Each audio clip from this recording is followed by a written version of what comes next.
Welcome to Housing Matters, the Vancouver Real Estate Show. I'm your host, Stuart McNish, coming to you from the studios at Oh Boy Productions, specialists in the development of shows just like this one. This week, we take a look at alternatives to securing affordable housing. The range is greater than you may think. It includes options like lifetime rentals, co-ops and co-living, tiny homes, floating homes, and more. Joining me this week are guest Michael Geller, an expert on virtually everything and every aspect of housing, Barb Nelson, who just staged the first ever Tiny Home Expo, and Sandy McKellar, along with Kelly McCloskey of the Floating Home Association. Joining me now is Michael Geller. Michael, welcome. It's nice to be back. Today we're going to look at a wide variety of different ways in which you can actually get into the housing market. It's a pretty interesting series of things that are developing. From your perspective, is this something that we should be looking at because we need to move beyond what we saw as being sort of the traditional model of housing, which is I save up, I buy for myself? Absolutely. In fact, in a way, there's an analogy with cars. It used to be that the only car was a gas car. Right. And we have hybrid cars today. We have electric cars. We have plug-in hybrid cars. We have a whole variety, hydrogen cars. There's a similar comparison to be made with how people own or rent housing. And yet we don't often have that discussion. So I'm glad to chat with you about it today. So it's a variation on a theme. Exactly. So, the traditional Canadian model or dream was I buy my own house, and usually just a single resident home was what we thought of.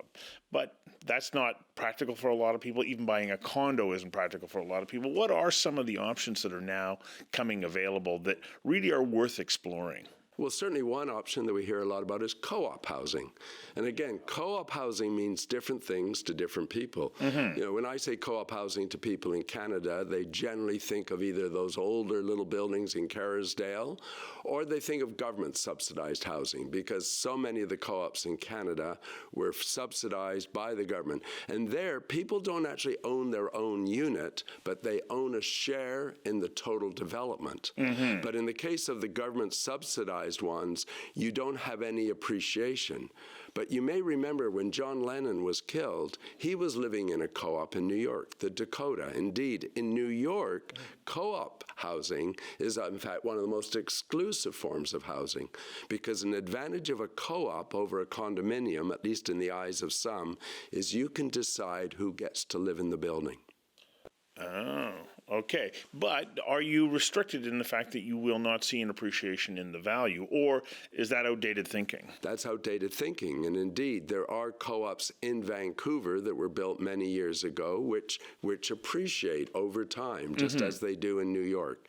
And I expect that in the future, we may well see people like me, older guys and women who want to perhaps live together with a group of their friends. Perhaps we all play tennis, or we all play bridge, and we could create a co-op, but we would own a share in the overall building. Now, the banks often don't like financing co-ops, but for many older people, they've already built up equity, so they don't need financing.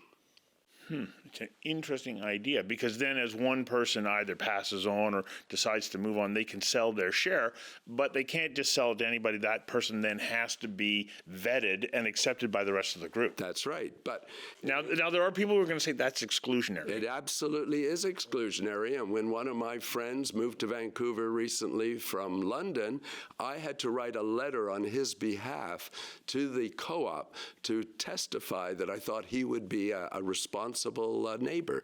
But when you think about it, it certainly does begin to address some of the problems that people think of when they think of conventional condominium living, where in condominium you own your own unit, you share the ownership of the common area, but you pretty much cannot determine or exclude people from moving in just because they don't play bridge. Mm-hmm. So what are some of the benefits besides that make co-op housing attractive, and is it a little bit more affordable as a result? It's more affordable when you've got the governments willing to subsidize as they did in the past. So when I worked for CMHC, for instance, we would actually lend 100% of the cost of building the co-op to a group of people who got together. The government would often provide the land to that group. And so that is a model that is still applicable today. But it's not by any means the only model. Another one, which sounds like co-op but isn't, is co-housing. Yeah. So what is co-housing? Because you're right, it does sound like co-op. So co-housing is a hybrid, if I can use that car term, Yes. a hybrid form between a co-op, where people get together, live together, share certain responsibilities, and a condominium where they still own their individual home. And the main difference between co-housing and condominiums is that often the group will get together at the beginning, form a small nucleus. They may even hire the architect, find the site, develop the project, and oftentimes will have a smaller home, a smaller unit, in return for having more communal space. So there may be a communal dining room and kitchen area, or there may be far more interior places for children to play. And co-housing is becoming, I think, a very attractive model in Canada. It comes to us from Denmark and Europe, and it's not just for young people. There's a wonderful co-housing development for seniors in Souk, British Columbia, which is well worth visiting if anyone's in Souk. Okay, so who pulls this group together? Is it a group of people, of like-minded people who say, we want to live together, these are the things that we want to do, and they, in essence, become the developer? Or is this something where a developer would say, we're putting this together, you can now apply to be a part of this group? Generally, it's the group that starts off the project, but oftentimes now they're starting to work with developers. So, for example, I've been consulted by a group that's looking at buying 2 floors in a high-rise building and converting those 2 floors into a little co-housing development, if you like, a community within a strata community. And again, there's pros and cons to this, like everything else. But why I'm so pleased to chat to you about this is because I think we should have more conversations about these housing options. So with co-housing, what is the benefit as far as price is concerned? Because this is an overarching concern, especially in this marketplace. Well, is it going to save me money and still give me ownership? Where there can be a benefit is when the group actually does become a bit the developer themselves. They hire a professional to manage the project, but there's the potential to eliminate some of that developer's profit. The other thing is oftentimes a church or a government may be willing to make a site available at below market cost because they like the idea of a co-housing development taking place. Well, I guess the next level down on that is shared equity in like a single property. Are we seeing more and more of that? We're not seeing as much as I thought we would see, considering that this is a very interesting model. But the federal government recently announced a new mortgage program, which most people don't understand. Yeah. But effectively, what they're saying is there's a lot of people out there who could afford the monthly payments, but they don't have the required down payment. And so the government is saying, we're willing to look at an arrangement whereby we'll put up some of that equity for your down payment, and in return, we will share in the anticipated appreciation that will occur over time. And they will share in the losses in the event that there are losses over time. So does that work then if, let's say, you have 2 families or 2 groups that say, well, we want to buy that duplex, be joint owners on it, but neither of us can afford the down payment, but we can afford a portion of it, and so they can both apply to the federal government and get that additional like bump up that then allows them to qualify, and then they both get to live there and be joint owners. Right. Whether it's a duplex or whether it's a condominium or indeed a house. Now, there's a major variation on that, and that's when we're not going to have the government involved. It's just that you have this technician working here today who wants to buy a home. He's got a lovely job. He works regularly with you, but he doesn't have the down payment. One of the models that's out there is called a shared appreciation mortgage. I think that person is a good investment. I will lend him $200,000 for the half of the down payment that he requires, and in return, he doesn't have to make any mortgage payments to me, but in return, when that home is sold, we will share together the appreciation. And that is essentially what shared equity is all about. So that very popular in Europe. So that, in essence, is going after private financing for the down payment. The rest you go out to the bank and secure the remainder of the mortgage. That's right, but there's variations on this because oftentimes, again, if we look at England, there might be something called a housing society, a benevolent developer, or a benevolent organization, or a church organization that gets involved in creating a project, and they take that role. And so what you're beginning to do is you're not actually purchasing 100% of the home up front. You may be purchasing 50% of the house or putting down payment for 50%, and the other organization puts the other. Or in some situations, you purchase half the home and you make rental payments on half the home. And as your income increases, the term we often use is staircasing. You slowly climb the stair so that in 10 years, you own 100% of the home. Now, people are confused with this, but the point I want to make is there are these variations out there that can help people get into housing in an ownership way who might not otherwise have the required down payment. So how are they going to go find those sources of income investment? Well, in some instances, organizations set themselves up. We've heard a little bit in Vancouver about community land trusts.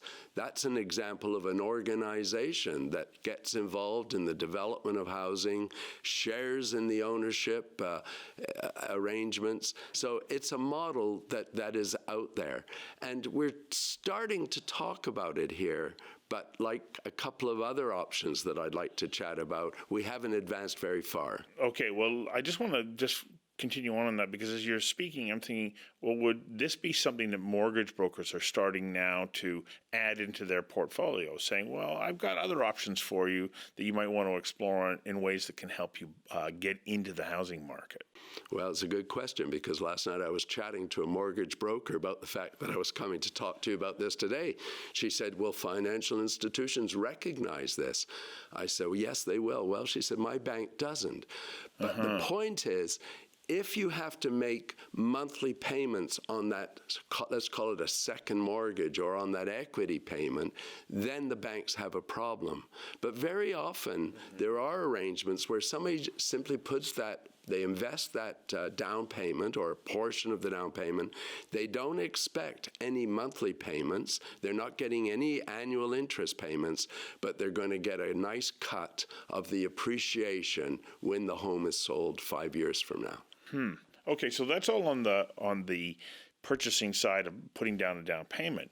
What about the option of rent to own? Okay, so this is a concept that most of us don't understand, and there's so many different variations. There is a project right now in Metro Vancouver and Port Moody, which is being advertised as rent to own. Many people immediately think of televisions when you think, or washing machines, because in the old days, oftentimes people bought appliances with them making certain payments. They were leasing them, and then at a certain point, once they made enough of a payment. It's, again, a variation. For everybody who thinks it's a good idea, there's someone who wants to caution you about it.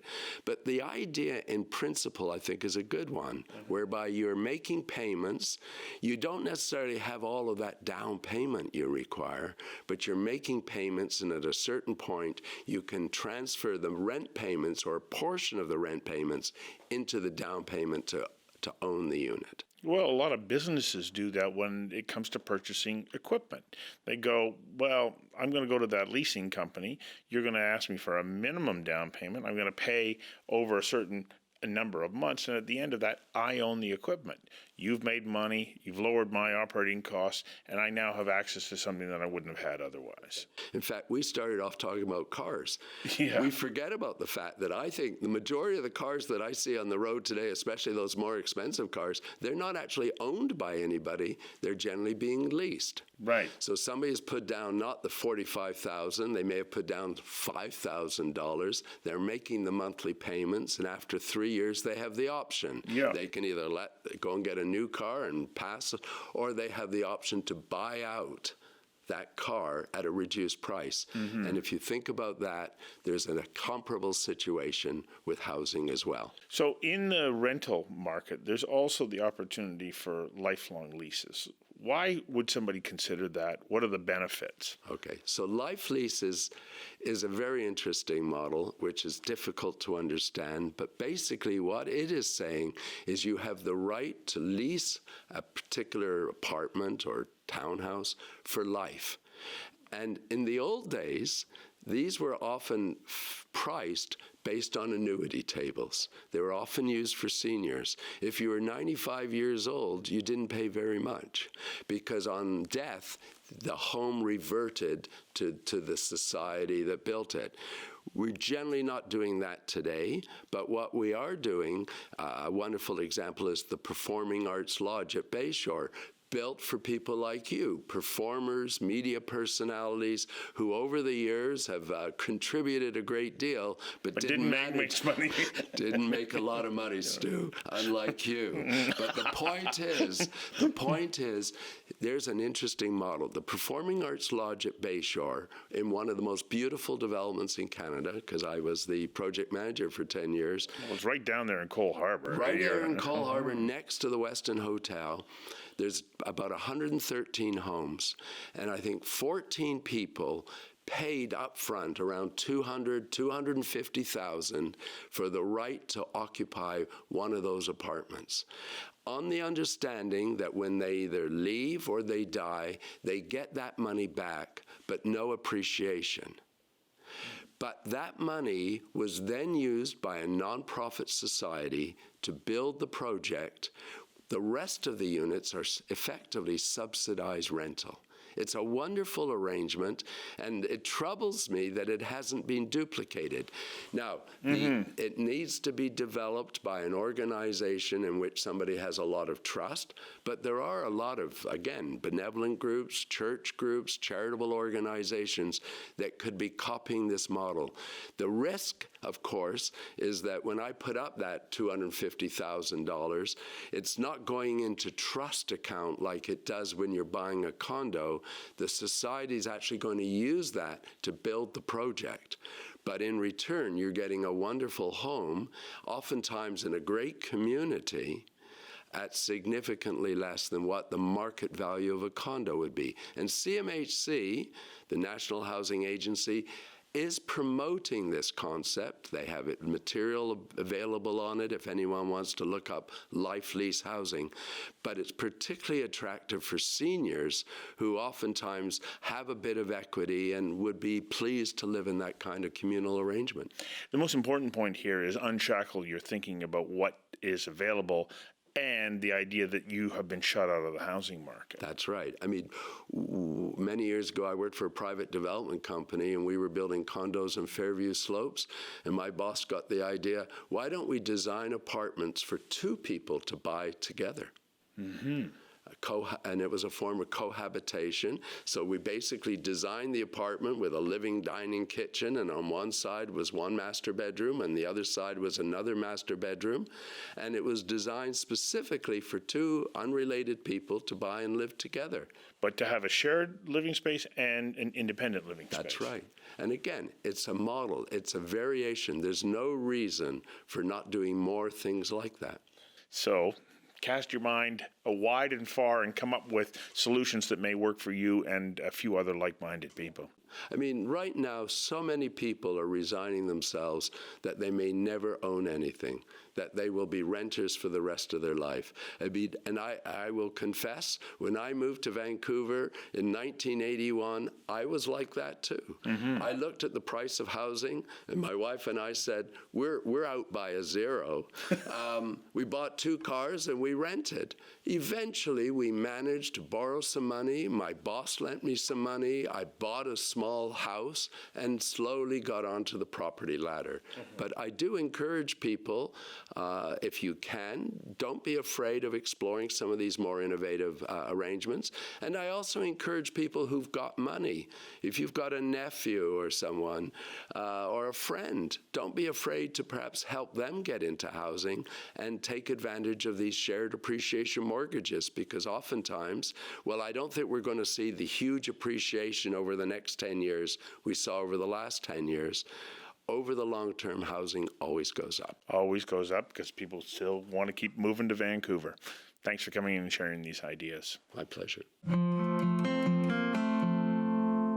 Thank you, Michael. Now, just before we go on to our next guest, I want to give a shout out to our sponsor, Realco. They're the company that has built Scott and Nicholson, which is a collection of contemporary 1 and 2 bedroom plus den homes at the heart and soul of North Delta. It merges the convenience of bike and walkability to shops, schools, and amenities with spectacular parks, trails, and golf courses nearby. A modern space and your welcoming nest. To learn more about Scott and Nicholson, please visit realcoproperties.com/Scott and Nicholson. Now to our guests, Sandy and Kelly of the Floating Home Association, with the inside scoop on what you need to know if you think living on the water in a floating home is for you. Sandy and Kelly, welcome. Thank you. Thank you. We live in a place that costs a lot of money, and a lot of people are looking for housing alternatives. And you are representing one of those alternatives. And once you start to dig into it, it becomes a fairly attractive, way to think about a living space in an urban environment. Floating homes. What's the attraction to floating homes? And then let's talk about, a wide variety of things that we need to take into consideration if we decide to explore that.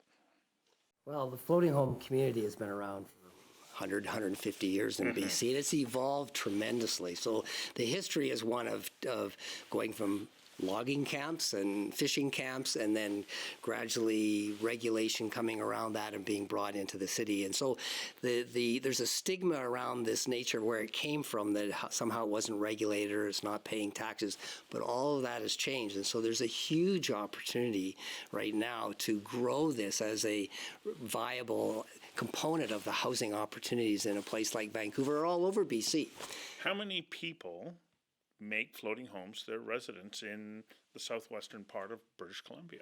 There's about 1,000 floating homes in BC in about 25 to 30 different communities. We live in a marina that's got 29. There's some that are 5. The biggest ones are 50 or 60. And then there's a lot of people who just own the foreshore and put a couple floating homes in the water. So they're very diverse, and the kinds of ownerships change quite significantly as well. Some, like us, rent. We pay mortgage. We own our floating home, but we pay somebody else for everything. Okay, so you own the home, but you pay for the area. Just it's like a boat. like a pad, Yeah. or a boat at a marina. Yeah. So we pay mortgage, and that is a fairly standard cost throughout BC. It certainly goes up and down a little depending on your how much marina. is it? So where we are with all of the costs in, it's about $1,200 a month. All your costs. So that's like your water, your sewage, your Yeah. electricity, everything. Yeah. Well, that's not bad. No, it's actually quite good.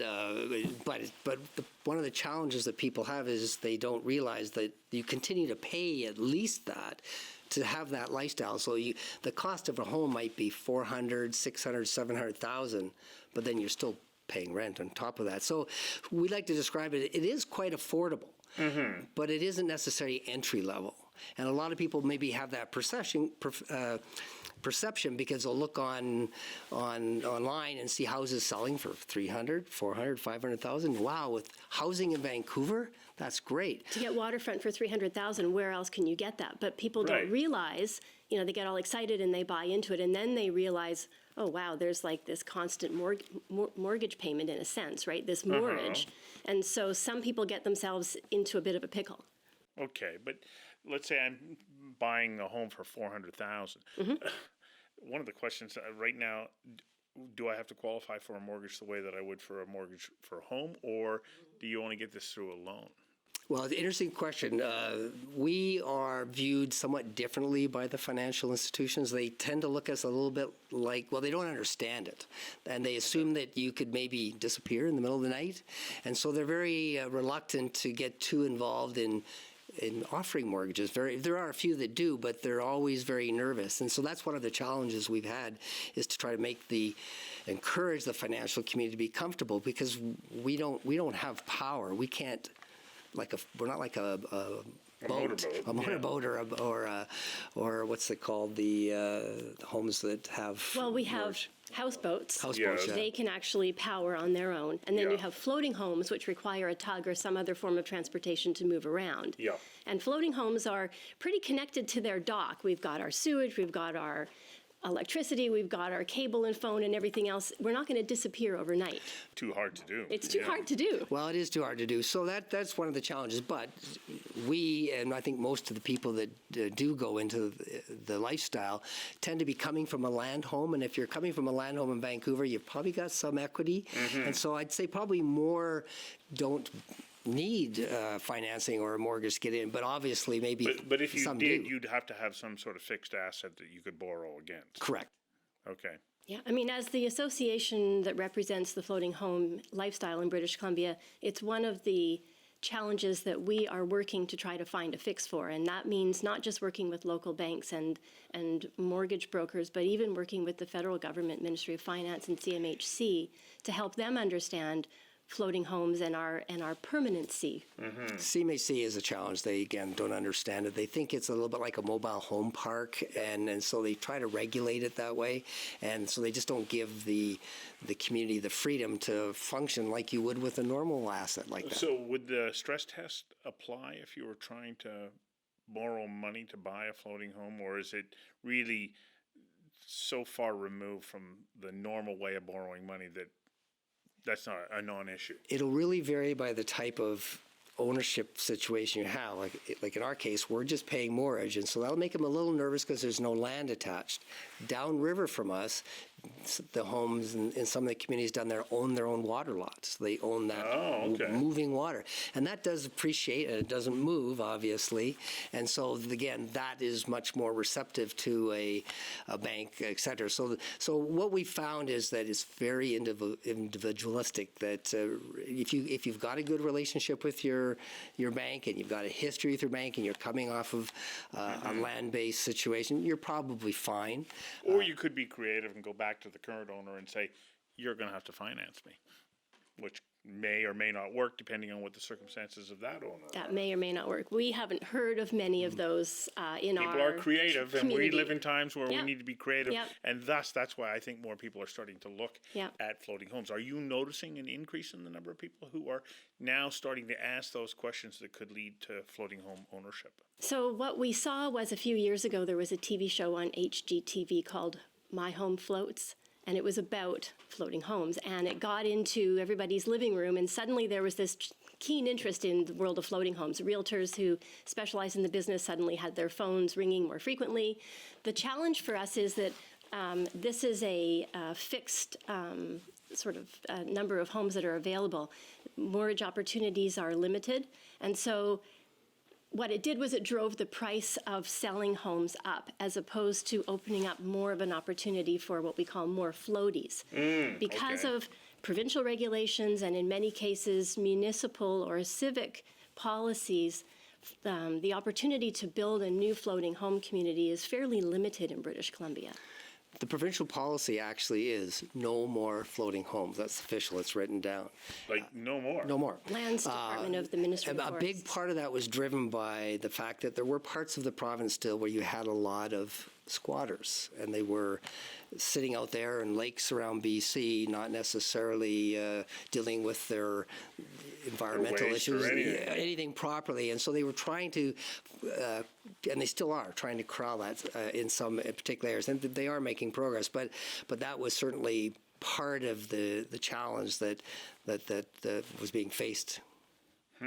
So if you want to get into floating home living, you're going to have to buy an already existing home.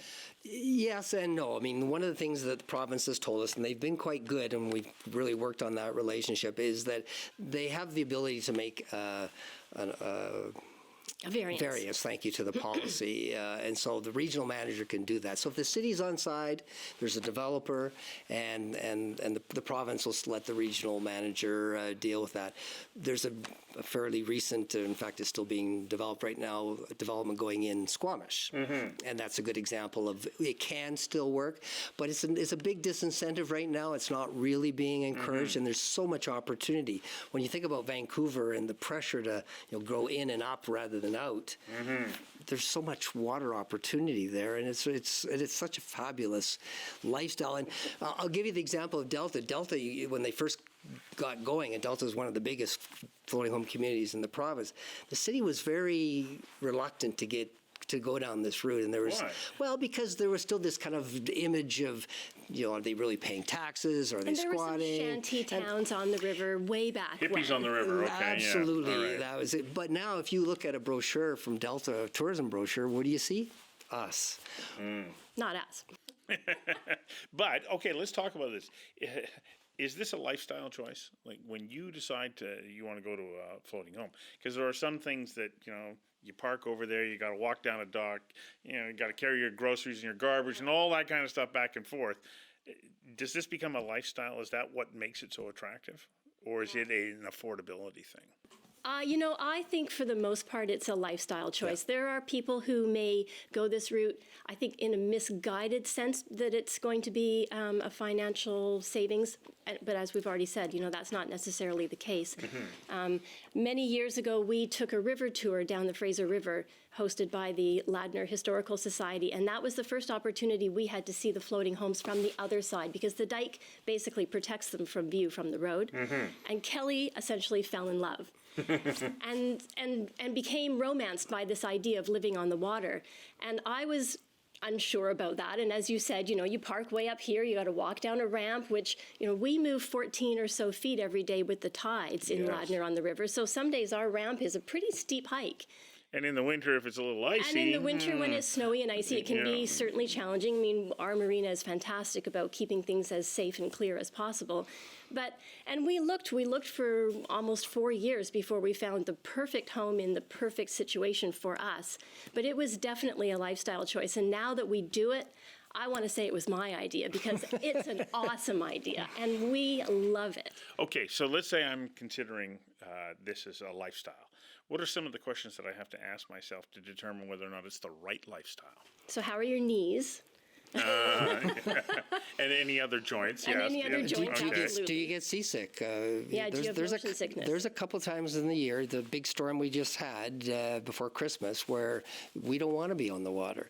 Now, I'd say 99% of the time, we don't even really notice it. It's actually that little gentle movement is fabulous. It's actually the absence of the motion that we notice more when we leave the house. Right, and so there are certainly you want to be comfortable. When we looked at doing this, Sandy So wanted in heavy seas, you're in like a mini earthquake. A gentle earthquake. Yeah. We have a hanging candelabra in our living room, and we gauge the temperature of the wind by how far this thing is displacing back and forth through our living room.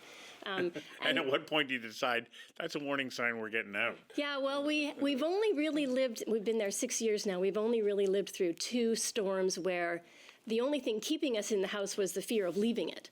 Because, being out on the dock might have been more dangerous than staying in. Yeah, exactly. So, but, the pilings are strong, and we've got chains, and more recently we've added ropes, which make a big difference, because when we were only chained, when the wind or the tide pulls you away from the dock, it's like driving down a logging road. It's just like, you're just banging. Now we are just kind of gently, it's like a roller coaster ride. Well, people ask us a question about the storms, and do you feel safe? And of course, we feel absolutely safe. But we jokingly say, well, when the big one comes, and it will come, we'll be fine. We'll probably be in Chilliwack, but we'll be fine. We'll have a new address. Because we're floating, and it's such a stable flotation device that you have under you that that's really not an issue. You're not going to sink a floating home like us. Those are two big issues. But coming back to your original question, Yeah, I mean, the beauty of it is that you are really living at one with nature in a different sense from maybe living in a cabin or a cottage. But the elements are part of your day-to-day living: the wind, the rain, the snow, as you say, and the sunshine, and the wildlife. I mean, we are The sea surrounded. critters must be amazing. Yeah, it's amazing. Like just the other day, I was watching a river otter jump over the logs along the shore, and this morning there was a family of geese with their 7 or 8 goslings, which are now the big sort of fluffy, gray, gangly teenagers. Almost ready to fly. Almost ready to, Yeah. And we have seals that swim down the river and visit the fishermen at the fish plant down the way for scraps. And, if you're a photographer or if you're interested in nature, it's a fantastic opportunity. The sunsets that we view down the Fraser with the sun dipping back behind Texada Island, it doesn't get any better than that. It's absolutely exquisite. And in the morning when we wake up, we hear nothing. Like when we first moved there, I thought my eardrums stopped working. It's so peaceful. It's really pristine. It's really beautiful. And the type of people, interestingly, and we only learned this, that tend to go in there, as Sandy likes to describe them, they can kind of be a little bit off the grid desirables. A little rough around the edges. A little rough around the edges, a little more into nature for sure. But for the most part, a lot of retired single women in their 60s or 70s or 80s who maybe came in with their husband and now the husband's passed away. But we're always surprised that, and the realtors tell us this is a big component of the folks that live in our community. It's not a retirement community by any means. Okay, so you use the word community. Is it really a community? Like, are people looking out for one another? Oh, Do you it's get along with one absolutely. another? So you actually know your neighbors. We lived on a street in Ladner before we bought our floating home for 4 years, and I knew one neighbor. When we moved into the floating home, before we'd even moved our furniture in, I knew 10 neighbors. And imagine you're along a strip of dock where you all have to travel that same strip to get up to the parking lot to your car. So, and it's not very wide, it's maybe 6 feet wide. So you have no choice but to meet and befriend your neighbors. And you do befriend them, and you really do have to work together as a unit or an entity, because sometimes it requires that teamwork, to get through the day, like shoveling snow in the winter. A perfect example is the other day we had to pull our kayak off the dock and jump in the water and rescue our neighbor's cat from an engagement with an unfriendly raccoon. He was at work, we weren't. Yeah. So, definitely. Okay, a so you made community. it all seem so attractive. We talked about the fact that you got to carry everything in and out, up and down the dock, like you're boating. Yeah. Are there any other sort of drawbacks or considerations that somebody has to have in mind that you got to give long, hard thought to about moving into a floating home as a housing option? No, there's two. There's because the answer. We asked that question when we came in because we kept thinking. We actually asked our marina owner, why wouldn't we want to live here? Exactly. It looks too good to be true. And his answer did not discourage us in the slightest. Having said that, there are lots of regulatory challenges. They're different than the ones on land, but because there's so few of us, it's really important when the government makes policies related to not allowing new developments, because if there's no places for expansion, then your choices are limited, and that can create unhealthy relationships between renters and owners and all those kind of things. So that's why one of the biggest objectives of the association is to try to encourage more of these developments to provide more supply. We know the demand's there. We see it all the time. How many emails do we get a week asking us, do we know of any places where we can put our floating home because somebody needs to move, or they're building one, or whatever. But so there are certainly some challenges on the regulatory side. We don't envision any major negative movement by government in having fewer of them. But I think without kind of embracing them and expanding them, I think it will kind of wither away a little bit and never reach its full potential. So I guess if you're going in, and I think this is a reality today, you might be wondering, well, am I going to be able to sell? And is my home going to appreciate? And those kinds. They are appreciating right now because there's a limited supply. Limited supply, a lot of demand. Yeah. But those kind of things. But those are the same issues you face when you're buying a property on land for the most part. Very interesting lifestyle choice, and one that has benefits, and of course things to consider if it's one that somebody might be thinking about. Yeah. Thanks for coming in and sharing this. Thank You're you. welcome. Now, don't go away, because joining me now is Barb Nelson, who hosted BC's first ever Tiny Home Expo just last weekend. Barb, welcome. Thank you. Tiny homes. Tiny homes. They really apparently are quite the rage, aren't they? They are. They are. We just finished a show called the West Coast Small Home Expo, which focuses on tiny homes, but not just tiny homes. We are also trying to expand into small space living.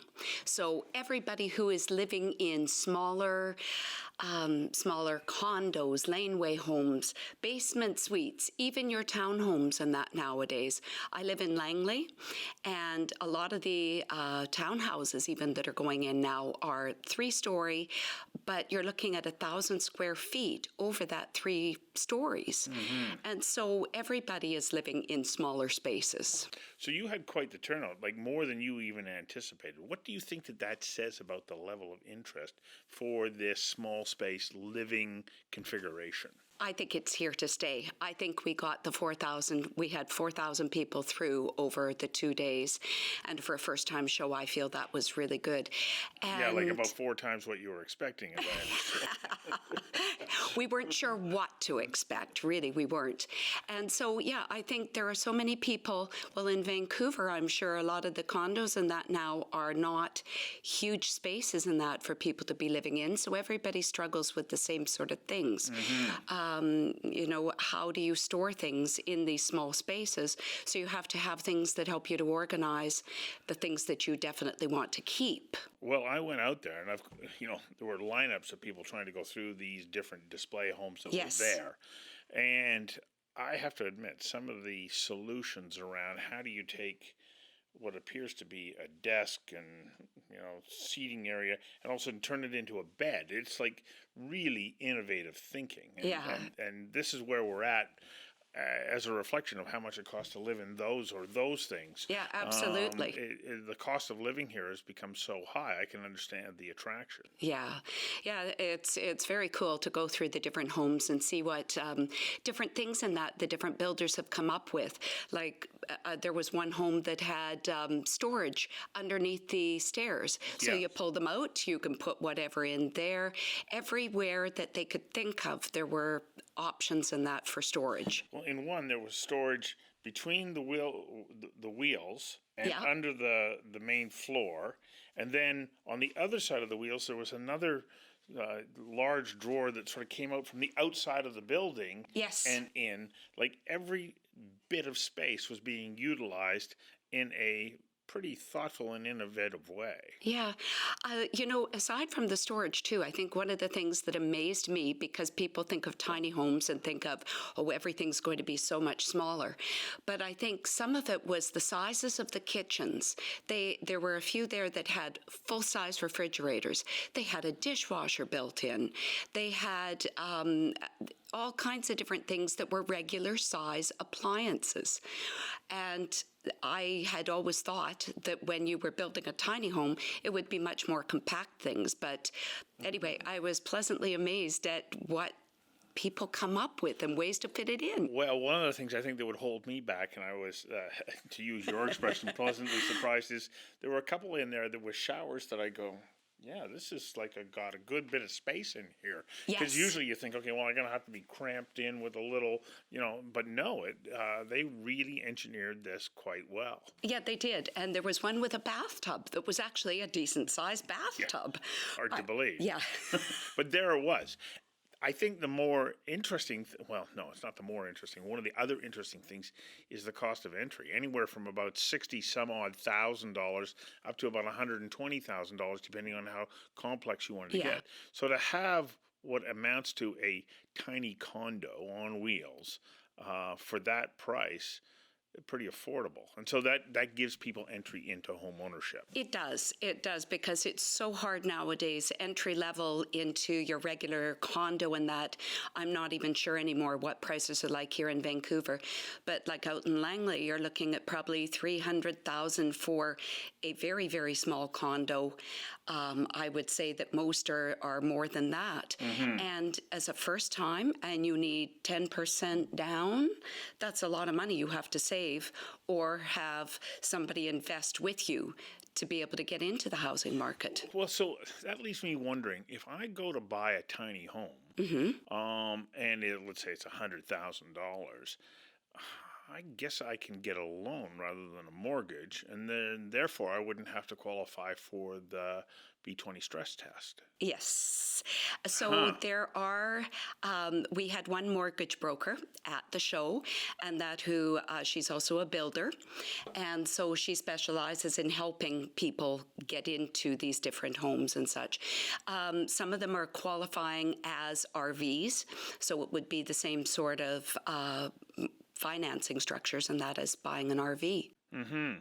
So that brings up, where can you live in a tiny home? Because every municipality has different rules with regards to this kind of living. Yes, exactly. So what are some of the things that someone has to take into consideration if you say, yeah, that looks really reasonable to me, and wow, what a price. Okay, I can see myself doing that. But what are some of the other things that I need to make sure that I've checked off if I want to move into that kind of living arrangement? Okay, well, first of all, Victoria is now legalizing the tiny homes.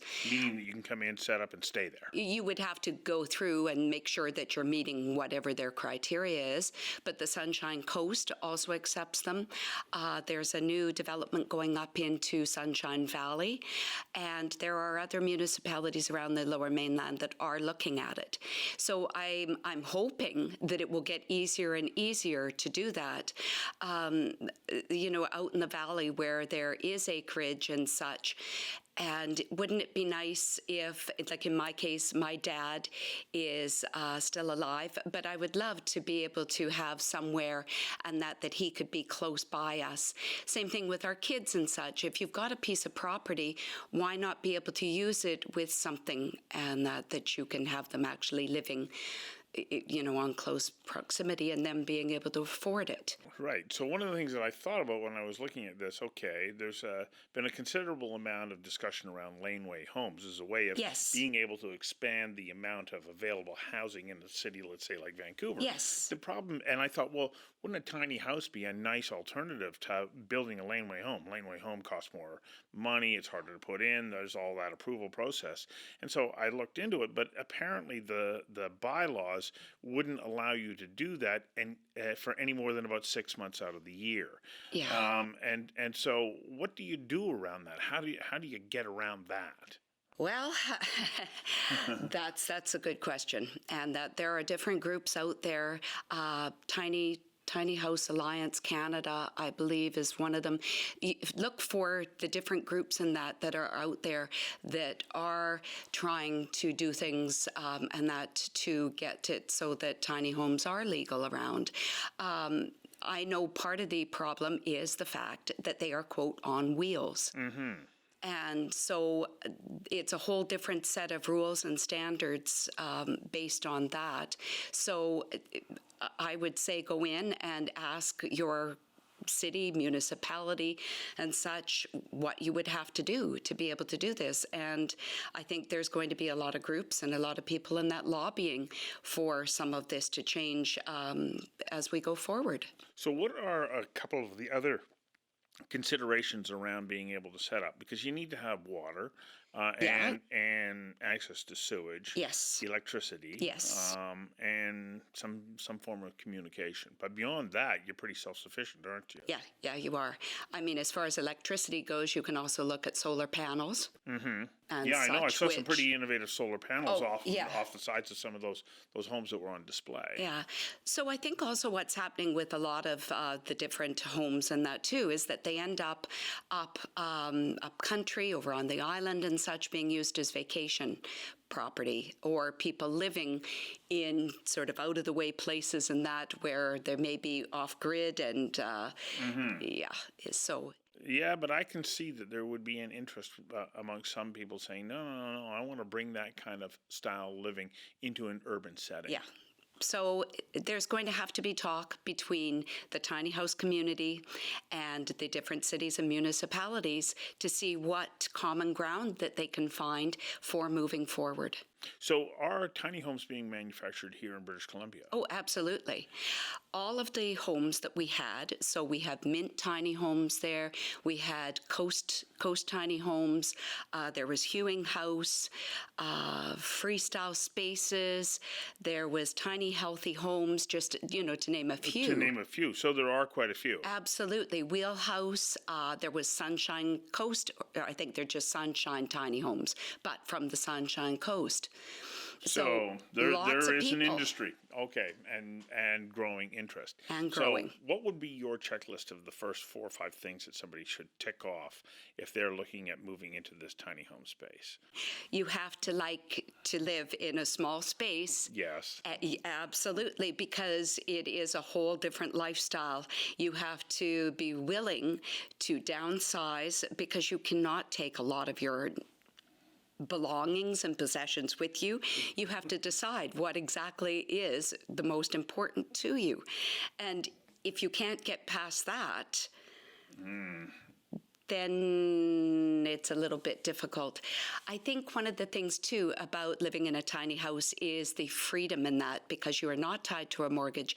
You have the ability to travel. You have the ability to do all kinds of different things that you're not spending your weekly or bi-weekly paycheck on. Wow. So it's a whole lifestyle. And it looks like it's a good one. Yeah. For those who like it, I noticed that there's definitely an indoor-outdoor sort of component. All Yes. these places was sort of like, yeah, here's your indoor space, but here's how you kind of like make the extra square 10, 20, 30 feet outside the door an extension of your place. And so Yeah. you gotta want to have that indoor-outdoor living. Absolutely.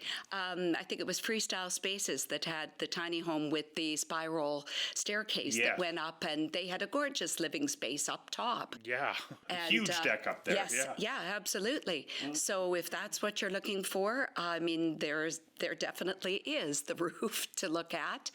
You can build decks, you can do all kinds of different things in that to increase your outdoor living space. But yes, here you also have to, I guess, be prepared if you are going to live in a tiny home year-round. Be prepared for the fact that during the winter months, we don't necessarily get a lot of outdoor time, depending on what the weather does. Very nicely put. The wet coast. Yeah, exactly. And so that is one of the considerations. But it is an alternative to living, especially when we take a look at the high cost of housing here in absolutely. the southwest of British Columbia. So it is an alternative that people can consider. Yes, it definitely is. Okay, great. Well, thank you for coming in and sharing this with us. And I'm sure the Tiny Home Expo will be back next year. It will be back again June 6th and 7th at TradeX 2020. Fabulous. Okay. Best of luck with that. Yeah, thank you so much.